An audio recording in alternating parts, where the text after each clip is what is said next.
but no information as to how they can contact them. Nikki Kay. Mr Speaker, I'm delighted to speak in this general debate. Can I start by just acknowledging the speech from Annette King? She gave a great speech, except that it was a speech about the Labour Party. They are fractured, they have no leadership, they have no policy, and I want to just demonstrate that we are a team. I also want to quote Dr Seuss. And here is my quote from Dr Seuss. Sometimes, Mr Speaker, the questions are complicated and the answers are simple. And that sums up how ineffective the opposition are. We sit here in question time, we see David Shearer absolutely making no hits on our team. We see that there are several people vying for the leadership of the Labour Party. My colleague Paul Hutchinson has also talked about the fact that they're not focused on a vision for New Zealand and alternative policies. They're focused on themselves. That's right, the biggest thing in the Labour Party at the moment is how they elect their leader. Well, I've got news for them. They actually have a leader, but he's pretty invisible, actually, because the reality is he's getting no airtime because his members don't have confidence in him, and you compare that to our Prime Minister John Key. Last time I looked, he's doing pretty well in the polls, actually.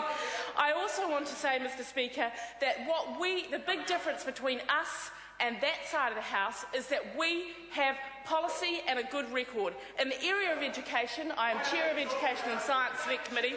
Let's look back at Labour's record.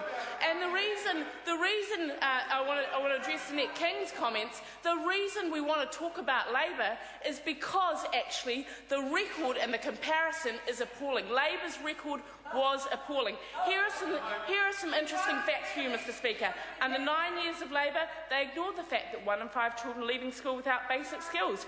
Under Labour, 16 and 17-year-olds were dropping out with fewer options and there was lower literacy. Under Labour, the number of degree-level graduates didn't improve between 2000 and 2008. Now, you compare that to an education agenda under this government that has seen under 4 successive budgets increases in education. 500, and I'll address Ian Lees-Galloway, actually under 4 successive budgets, increases in education. $511 million is the increase that we had in the last budget.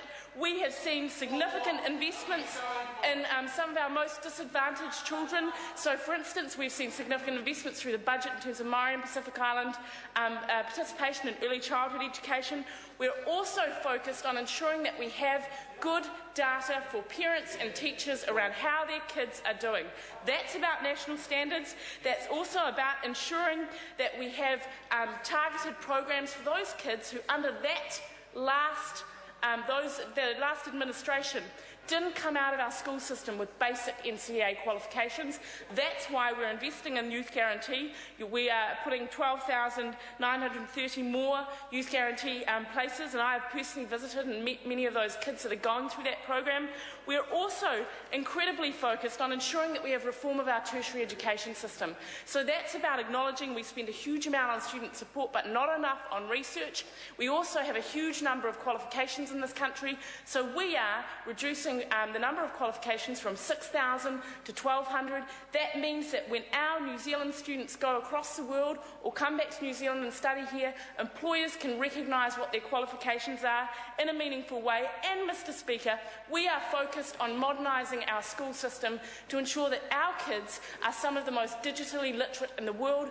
That is why we're spending $1.5 billion on ultra-fast broadband. That is why we've put $1 billion as part of the mixed ownership model, the Future Investment Fund, to put New Zealand school children ahead. The difference between this side of the House and that side of the House is record, is leadership, is actual policy.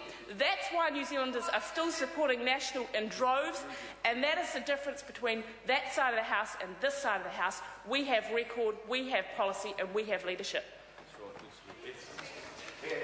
Julianne James.